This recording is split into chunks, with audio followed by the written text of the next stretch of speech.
কার সাথে গন্ডগোল চলে? গন্ডগোল কার সাথে? পরিবার বন্ধের সাথে। আল্লাহ আল্লাহ। নওগাঁর নিয়ামতপুর উপজেলা বাহাদুরপুর গ্রামে এক হৃদয় বিদারক হত্যাকাণ্ড ঘটেছে, যেখানে নিজ বাড়ি থেকে এক দম্পতি ও তাদের 2 সন্তানের মরদেহ উদ্ধার করেছে পুলিশ।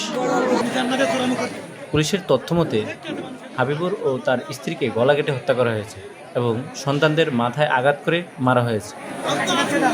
মঙ্গলবার সকালে প্রতিবেশীরা ঘরের দরজা খোলা দেখে ভিতরে গিয়ে তাদের মৃতদেহ দেখতে পায় এবং পুলিশকে খবর দেয়।